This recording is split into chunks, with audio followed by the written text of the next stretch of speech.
Hi, folks. Welcome to another episode of Film Study. This is Ken McCusick. We're here to talk about a very interesting topic today. Some great research done by my friend Charles Vandeman. Charlie, how you doing? I'm doing well. All right, outstanding. We're going to look at historical team draft scoring, and it extends down to historical player draft scoring or individual pick draft scoring, using a method that I really love. Not only is this method good for draft scoring, I think it has other applications as well, and simple, elegant. I think you're going to love it. But anyway, Charlie, tell us a little bit about yourself. Anywhere people can talk football online with you? I am on Twitter. I'm Charlie the Raven on Twitter. I comment frequently and converse with people. I've been a long-time Ravens fan, a long-time Colts fan. My dad held free season tickets with the Colts when they were in the All-American Conference. Wow, when did you go to your first game? When they were the silver and green. When did you go to your first Colts game? I believe it was I went to Colts night in 1955. Okay. When Buddy Young raced the pony. I think I've heard of this story, but you're actually getting into old-timey stuff that's even older than me, which is unusual. It's unusual. I went to the first Oriole game. Really? In Baltimore, 1954. Wow. All right. Well, great.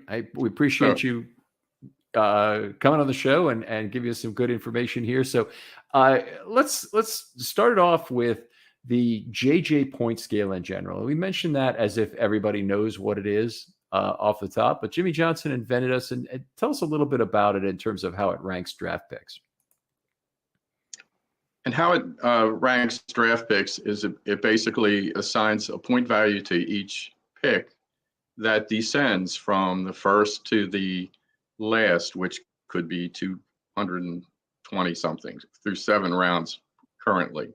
And it was actually not invented by Jimmy Johnson. He got a numbers expert and said, "Bring me a list," and which he did, and which has become basically the official currency that that the teams still use to this day to assign player values in terms of trading draft picks and trading players.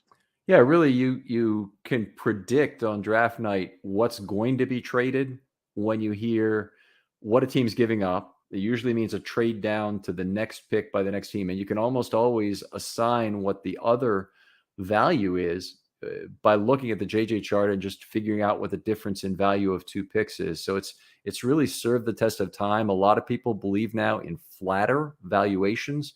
The JJ chart, as you see from these first several picks, number 1 pick is worth 3,000, then 2,600, 2,200, 1,800. So the 4th pick is only worth 60% as much as the first. And a lot of people would tell you that flatter valuations are appropriate these days. Well, I guess you could say Spielberger Fitzgerald is the most prominent flatter one. And after looking at that quite a bit, the one thing that if you took the value of the players, it probably is somewhat flatter, but it ignores the value of undrafted free agents. Okay, I mean that's fair enough. That there's a replacement level value there below. There's that a replacement level value that should be subtracted across the line, and also the value of the very top players are franchise changers. Mm-hmm. And so the recognition at the very top values, I think, are appropriate. If you take the top 2 or 3 guys in any draft, a lot of they're franchise difference makers. Well, this is a lot of your research is based on this next spreadsheet you're going to show us, and this is where a lot of the real genius comes into this. I just want to bring that one up here for a second, but you looked at the last 24 years of the draft here to come up with these. Can you kind of tell us a little bit about your methodology? Let me see if I can get this a little larger on the screen here. Well, this genius is kind of a really good term for stumbling over something. All right. I started out this as a test. I've heard so many statements that the Ravens are a good drafting team.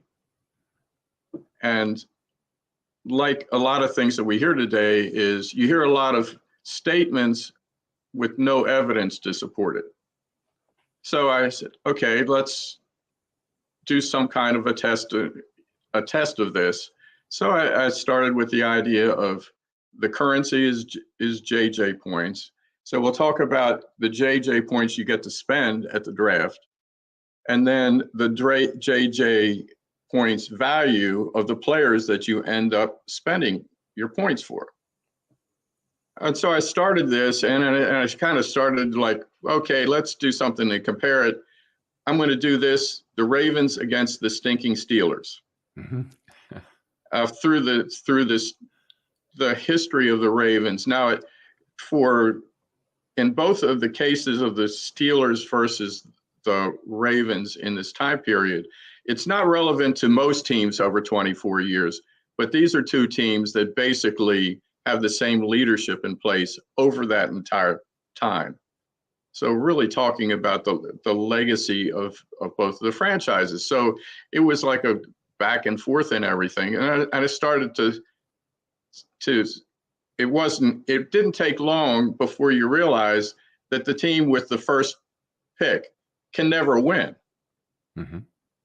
Is like the best you can get is 0. Okay, so let me kind of backtrack a little bit on that statement there. So what you're saying is there's a 3,000 JJ point value associated with that first pick, as we saw in the previous slide. Yeah. The best you can do is realize that entire 3,000 points of JJ value if you re-ranked the draft for the players. Yeah. And you saw that you drafted Peyton Manning #1, and he happened to be the best player in the 1998 draft. And then you would say you broke even on that pick because you did exactly what you're supposed to do. Okay. And you're talking about the value of what you got out of the pick, what you netted out of the pick is the value of the player minus what it cost you. And that's how we're going to keep score. So we have to make this, there had to be an adjustment made. Mm-hmm. And okay, so the kind of the way that you do it is that you go back, well, what was the actual performance of all the other teams and all the other drafts over this time period? And then you average that up, and it's not only do you get an adjusted number, but when you add up all of those adjusted numbers, you still come up with the 60,000 points to start out with. So you have 60,000 points that all the teams get. Then you have a total of expected of 60,000 points, and then you have a total earned of 60,000 points. So everything zeroes out nicely. Okay, so let's talk about this maybe cross-sectionally, looking at the #1 pick by itself, because people can understand that it's worth, in theory, it's worth 3,000 JJ points. Right. And so, but you can't expect that the team with the first pick always to get the best player. They'll sometimes get the best player, and it's happened, I think you said 4 times over the 24-year period, correct? Right. Okay, so it happened with, let's just go through it, with Manning in 98. In 2009 with Stafford, correct? 2009 with Stafford. 2011, Cam Newton. Still hard to believe he's the best player in that draft when you've got J.J. Watt in there. But and then in 2019 with Kyler Murray. Those are the 4 times it's occurred. Correct. And you went only through 2019 because there's not enough historical performance data yet for 20 and 21 drafts? Correct. That I have to really evaluate any players in the draft and everything. It would really require 3 years because a lot of rookies are not key major contributors to teams.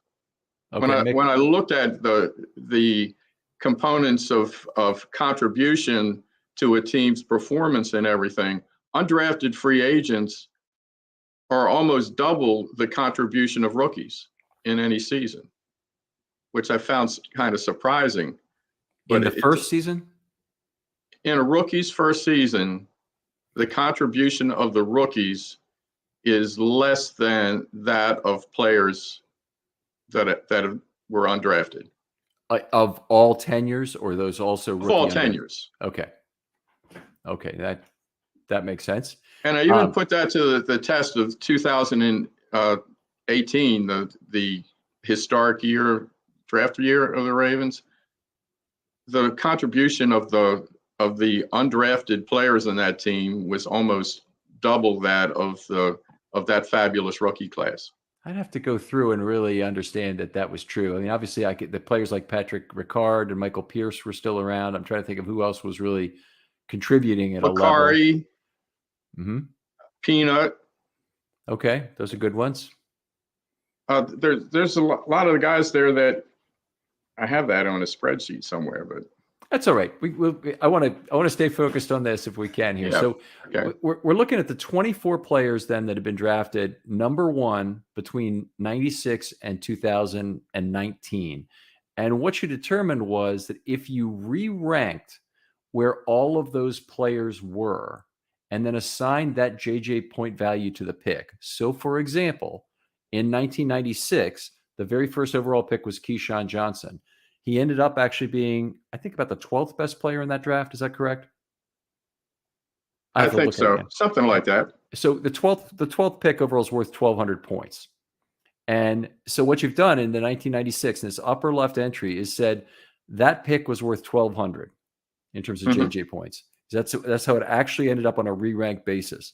Then the next year, 1997, don't know who the player was, but he was the third best in the entire draft. So I'm not sure who that was, but it's somebody pretty good. And then Manning in 1998 was the best. Then somebody in 1999 and another player in 2000. Neither of them were particularly good. Right. So you go through this, and then you come to the right over here, and you got the average of the 24 years was 1,654 points. Right. And when I started this, I had no idea what the number was going to be, whether it was going to be 2,000, 2,500, or what. So yeah, 1,654. Yeah, you knew between 0 and 3,000, I guess, but other than that, it's a difficult one to guess exactly. 1,654 actually seems very high to me. So if you look at the original JJ chart, the number 5 overall pick is worth 1,700 JJ points, and the number 6 overall pick is worth 1,600. So it's if you're picking number one, you get approximately the 5th or 6th best player in the entire draft on average. Yes. All right. Outstanding. Okay. So this is very cool. Now, what I like about this, what's really interesting is if you look at picks 2 down to pick whatever this one is, and this is not the perfect size for this, but down to about pick number 12 or 13, which is 923. There's a very uneven, I'll grab the range there, but fairly level value of all those average selections. Yeah, and there's if you look from top to bottom, there's very few of them that are 1,000 or even 1,000 or above. Mm-hmm. Yeah, it's so very random, especially considering that it's 25 years we're talking about. Yeah, you would think you'd see more leveling of it in 25 years. Yeah, I would tell you from a data background that's probably not enough to get that kind of leveling, but you got to do something. And what I would probably do if I were reworking this would be to smooth those values, even though they, you use the historical values, and that's perfectly fine. It illustrates great points as you go through this. But the fact that the number 4 pick is the second most valuable pick in the draft, and the number 11 pick is the third most valuable, is probably not a good representation that you would make. I mean, this one honestly would say you'd be better off trading number 2 to get number 11 for a small additional amount of incremental value. But we know that's not the case. Well, I think I'm looking at this in terms of 250 draft picks a year for 25 years. Mhm. I'm not really concerned about the injustices of each one. Sure. Well, that's fair enough, and we appreciate it, and it's certainly it's your system to do that. The question is just, then how do you evaluate somebody who makes a good number 3 pick versus somebody who makes a number 3 pick who's a number 4 pick who's every bit as good, but it doesn't quite work out. But anyway, your system is excellent, and what this does is then this sets you up with an expectation for each pick in this right-hand column as you go down. So if we wanted to know where's a Ravens draft pick that they would have had for Mark Andrews or somebody, which would have been I think Mark Andrews might have been the 83rd pick and Orlando Brown the 85th, or it might have been the other way around. But if you look at that pick down in this column, you'd say the Ravens should have gotten a redrafted value of about 295, which would have put him, I think, somewhere towards the end of the second round would be my guess. Okay. Right, so I'd have to actually look back to your previous spreadsheet to see if that's true. To 295 looks like between the 60th and 61st pick in terms of value. So that would be one where the Ravens would have done very well, I think, on what they've gotten from Andrews so far, and I'm sure we'll see that at some point during this. I think Andrews is like 13th. Wow. Okay. So anyway, you see, you've got these set of expected historical values, the re-ranked expected values, and then you can use that to do all kinds of cool things. And I thought, what you showed me that was initially excellent was doing like 1 year and really showing pick by pick how teams did. And that 1996 draft is a very fun one for Ravens fans, of course, to look at. Kind of take us through this first round here, or any round you'd like, in terms of the 1996 draft. Okay, going down the 19th. Of course, the 1996 draft, the best player in the 1996 draft was Ray Lewis. Yep. And Ray Lewis was a franchise changer, has been a franchise changer. So you can see a big green light on Ray Lewis. But you also look at the top guys and everything. You see Marvin Harrison. Okay, so I'll go to just round one only. Okay, should I just go down you want to go down in order? I kind of want to go in that order. I want to go in order of the picks initially, if you don't mind. So it's just the indication is that the Jets had the number 1 overall pick. They took Keyshawn Johnson. He was a fairly consensus number 1 pick, despite being a wide receiver, which is can be unusual. And they got the 12th best player in the draft, which really doesn't seem like it's bad, but they had a pretty big loss in terms of expected points. And just going through this again, the JJ point value of the return, what his actual re-rank value was, there's a 12th player worth about 1,200 points. But because he was the first pick on your expected point scale, they should have gotten 1,654 back. That's correct.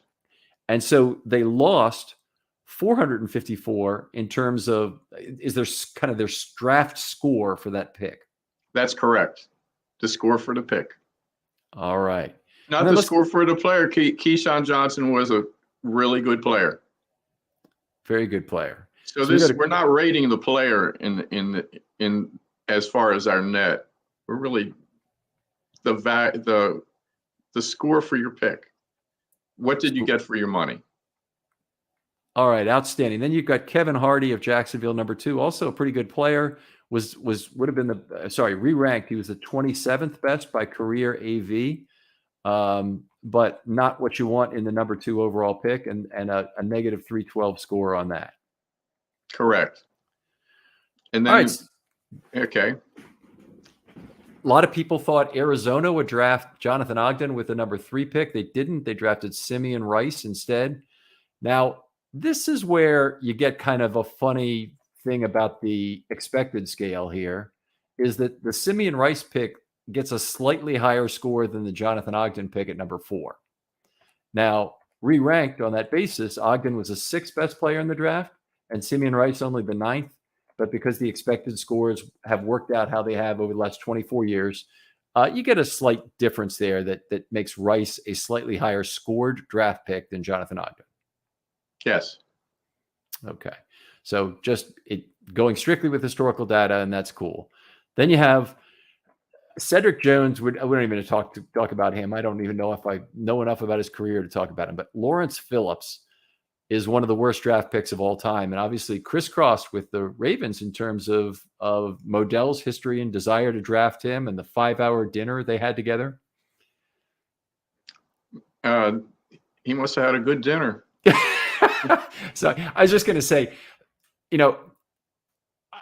I can't recall ever being on a date that lasted for 5 hours where I wasn't trying to make it go somewhere. So it's very strange that this dinner, it took as long as it did, but obviously Modell liked him. And Ozzie did not, or at least he didn't like him as much as he liked Jonathan Ogden. They talked about some other players they might have drafted in that draft, but Lawrence Phillips, one of the worst draft picks of all time, was taken number 6 by St. Louis. I think I got the first autograph from Jonathan Ogden. I spotted him at the airport coming in for the rookie camp. Oh, that's pretty good. I said, can this be Jonathan Ogden? And of course, you couldn't be sure. He was wearing Bermudas and a T-shirt and everything. So when I didn't want to call a lot of attention, so I crept up to him, and then when I was right next to him, obviously this giant guy and everything, he was the right guy. All right, outstanding. So you get it. You didn't have a ball with you to get signed, right? I had a little scrap of paper, and he signed his name, Jonathan Ogden, Ravens. All right, very good. So he didn't even know his number at that point that he was going to have, because normally football players put their number on. Hadn't shown up yet. That's very cool. Very cool. There's actually a couple more players on here who have a Ravens background. So Ricky Dudley, drafted number 9 overall. The pick didn't work out. Ricky Dudley and Ray Lewis have an interaction from the very first game. Ricky Dudley had the ball between his legs in the end zone, but was not ruled to have control of it. And Ray Lewis snatched it out from there for his first career interception, won Defensive Player of the Week and for the AFC, and then moved on, of course, to great things from there. But Ricky Dudley played in the league for a few years, wasn't an absolutely terrible player, but certainly was not what you want out of the number 9 pick. Okay, and we all remember Willie Anderson. Willie Anderson, another great one. Gave us some good service. 2008 season, he really did a good job for the Ravens, and he ended up being the 7th most valuable player in terms of career AV on this list. So he's right behind Ogden. You mentioned in our production meeting, Ogden lost some years at the end of his career that hurt his career AV. Yes, but we can look at the people that are above him on the list. They're all really good players. Yeah. So it's nothing to be ashamed about, certainly, but there are some players who don't belong there. Ray Lewis does. Zach Thomas is one that bothers me. I could understand that. Yeah. And Brian Dawkins, he had a long and very productive career, so I guess I don't have a problem with him and Ogden being 5 and 6. Terrell Owens is number 3 actually from this draft, and one of the really great picks in the draft overall, with a score of almost 1,900. It looks like there. So, want to change the narrative a little bit and just look at the first round here, because it's a little easier to see it. And now instead we've re-ranked the players by score, just the order, who were the best picks for the re-ranked value versus the expected re-ranked value. And it's Lewis, Harrison, Anderson, Rice, Ogden, 1, 2, 3, 4, 5. Are what you'd expect. And then you have some guys after that who maybe you wouldn't expect. Jeff Hardings. Well, you can accumulate AV by being a long-time starter for a good team. Yeah, that's particularly true of the offensive line. If you're a long-term starter with a good quarterback, you do very well in offensive line career AV because it's And that's automatically a signed out. and that's the Green Bay Packers are a good example of that. Who drafted in the mid rounds? They drafted Lindsley. They actually drafted Trotter, I think, as a center, who's been a long time stalwart and everything. And they accumulated a lot of their points in the middle rounds. That's very interesting based on what we're going to see in a couple of slides here, Charlie. But that's very interesting that you make that point that they had their method of accumulating value.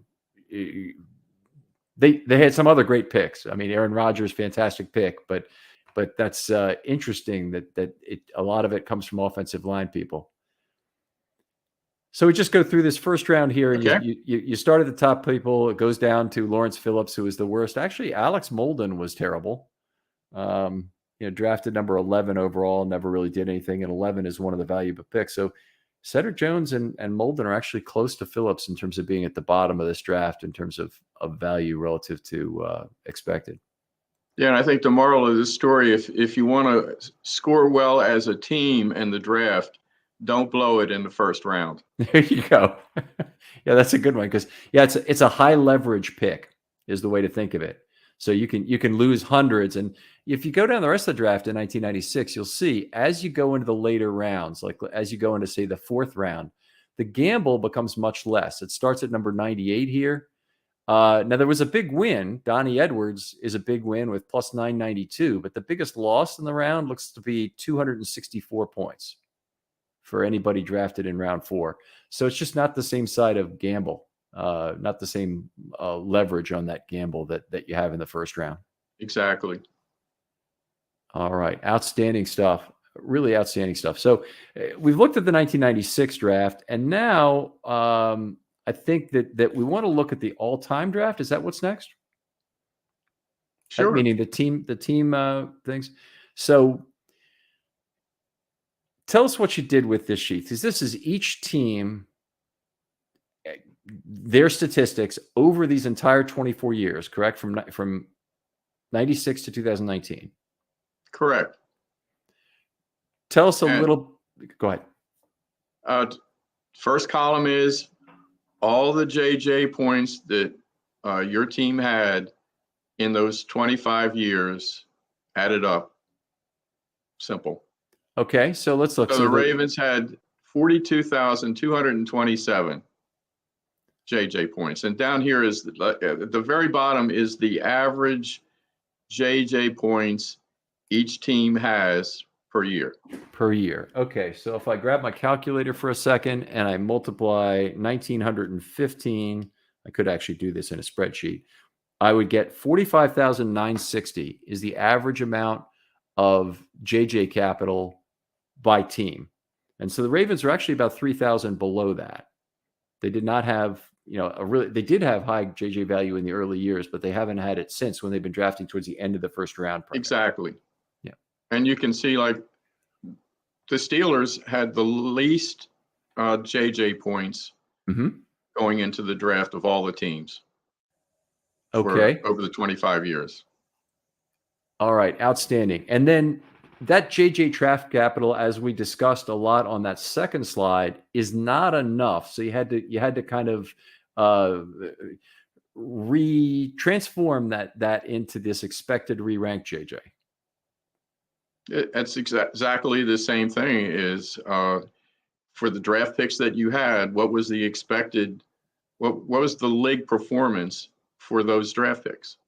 All right, outstanding. So this is a 24-year performance of each of the picks summed up for each team. And teams that tend to have low value will go up in this area. Teams that have higher value will go down in this area. So you notice the Ravens go up by about 3,000.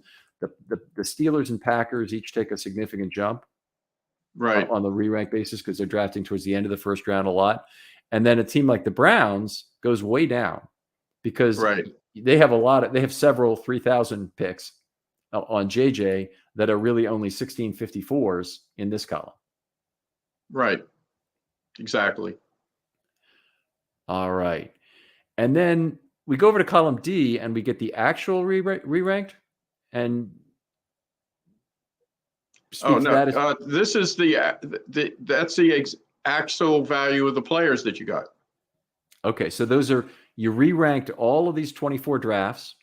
You gave the JJ value of that new ranking, and you placed it in for each one of these players. So the Ravens with their sum of the picks got 60,000 worth of re-ranked JJ points. 60,000. Right. Their player, the value of their players in JJ points over this time period was 60,751. All right. And there's really nobody too close to that, is there? The Packers at 50, a little under 59,000. And all these other teams, nobody's, I mean, you get down to the bottom of the list, nobody's even at 50,000.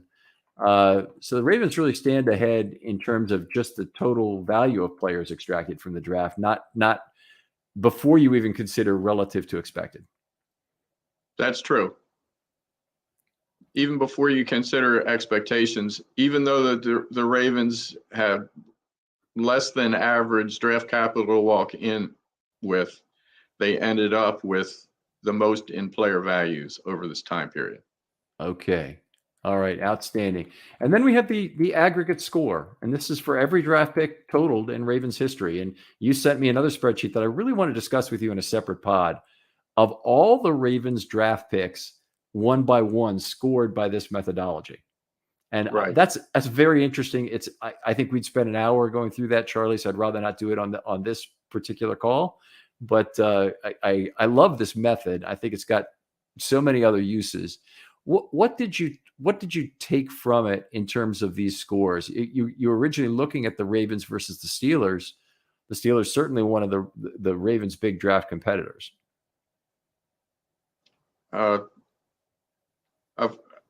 What did I take from it? Looking at it a little more closely. One thing, it's probably a little closer than it appears between the Ravens and the Steelers. There is a bias in value of picking a franchise quarterback. And during this time period, the Steelers only had one. They only drafted one franchise quarterback in Ben Roethlisberger, which if you pick the right one, you're going to get some points because your franchise quarterback is going to be in the top 2 or 3 guys in that draft. The Ravens actually had 2.5. They drafted for 3. We don't want to talk. They lost a lot on Kyle Bowler, but they got Flacco and they got Lamar. Mm-hmm. And if it wasn't for the 2018 draft, of course, that was a game changer. The 2018 draft was the second best draft in terms of net of any team in the 25-year period. Very interesting. Definitely want to hit on that on the next show. So second best of any team. What was the best? Want to take a guess?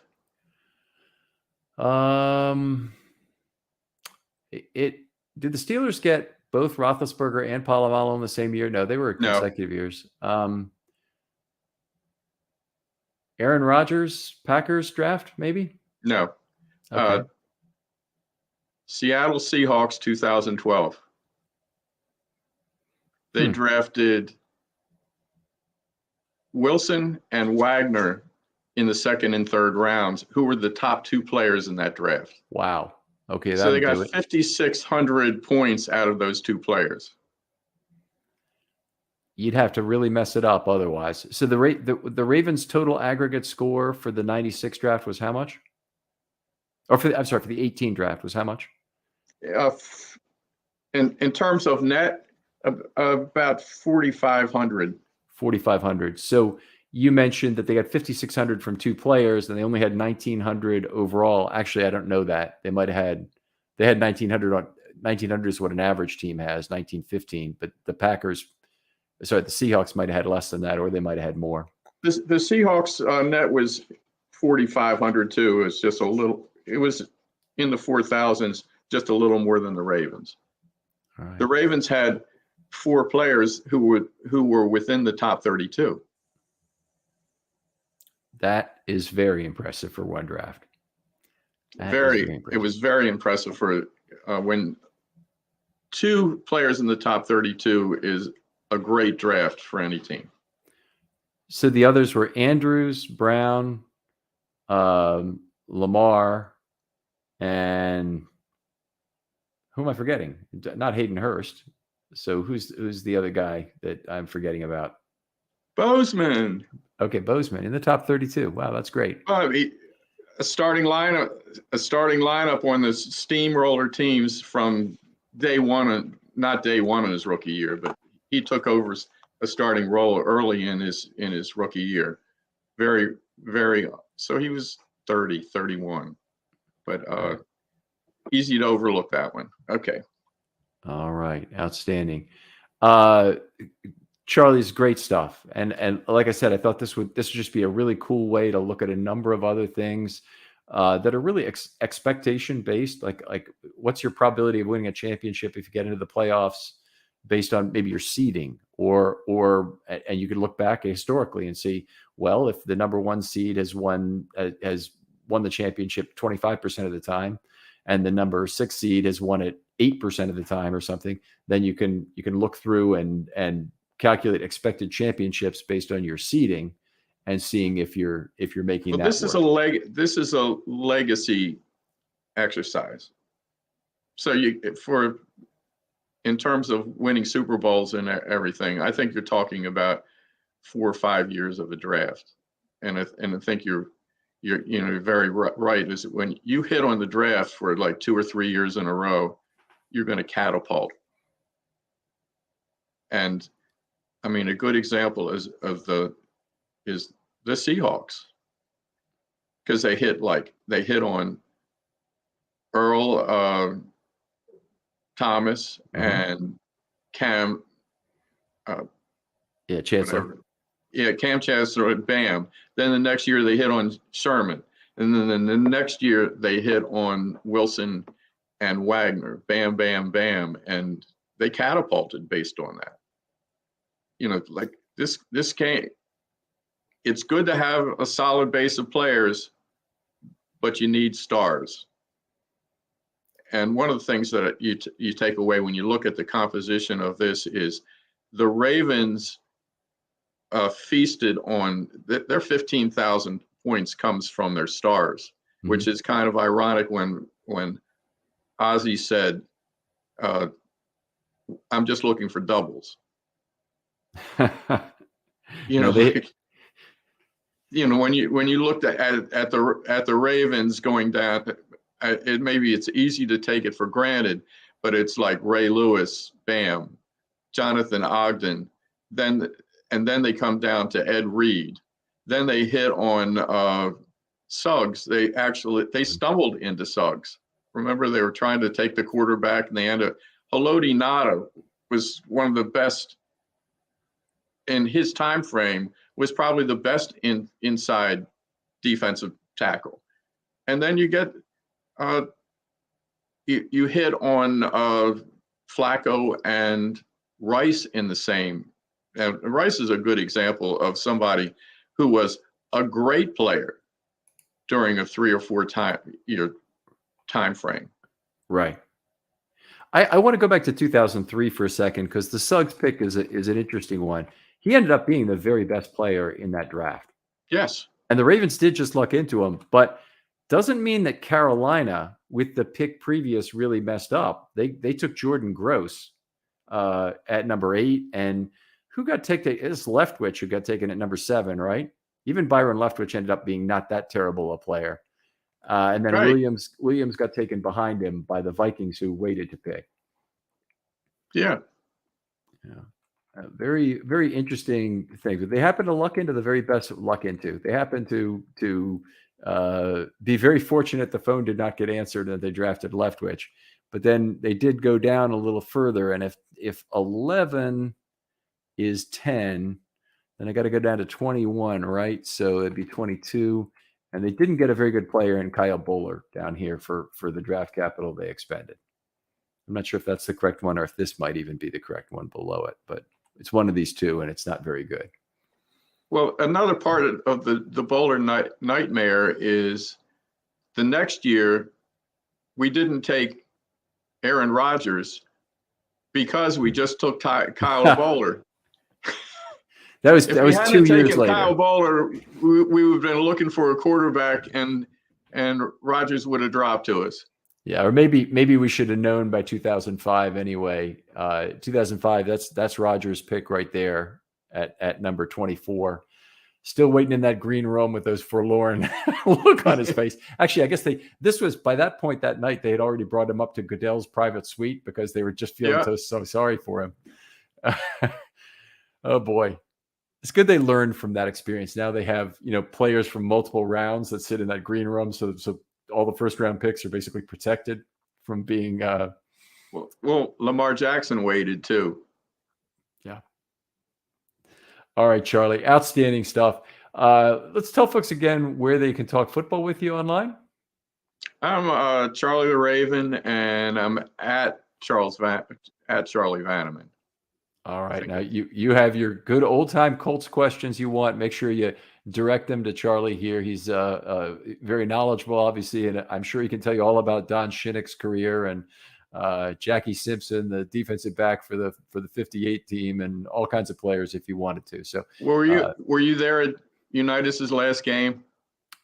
72? No, I wasn't. I listened to it on the radio, and I remember how special it was. And then I've heard, of course, the Marty Domres interview, which is the most moving thing I've ever heard. Oh, I didn't hear that Marty Domres interview. Well, Marty Domres, he approaches it with a degree of humor, but the Colts were playing the Buffalo Bills in December of 1972, and Unitas threw his last touchdown pass at home.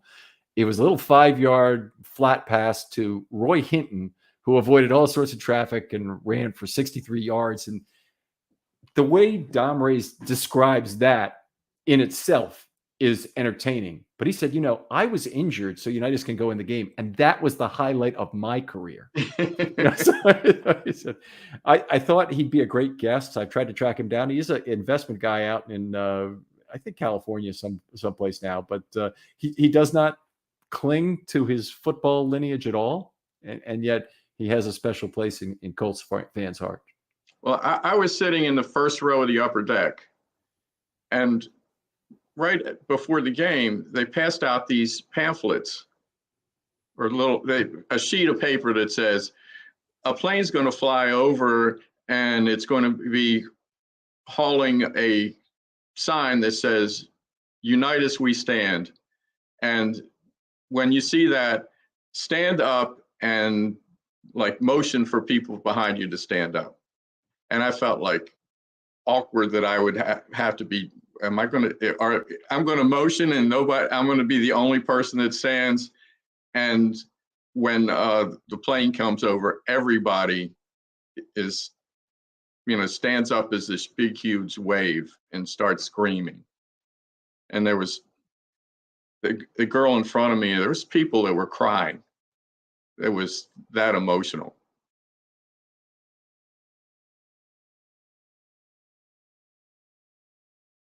You're muted. I can't hear you. That happens about once per show that I do something stupid like that. But a lot of Colts fans who were children in the 1970s, and I really grew up in the Burt Jones era as a football fan, but I do remember listening to that game. The point I was going to make was, yes, remember Johnny Unitas as being on the Superstars competition. All right. And Unitas on the Superstars competition competing with players like Kyle Rote or O.J. Simpson in a series of athletic events is ridiculous. But Unitas did, as a 38-year-old man or whatever it was at the time, or maybe even older than that, he did manage to win the ping pong. He was a very good ping pong player. Oh, and so he had that, and but it was otherwise completely unfair. And it's been mocked a little bit over the years, but Joe Frazier had just been knocked down 6 times by George Foreman, who won the heavyweight title from him in Jamaica. And he came on the Superstars literally like a month after that.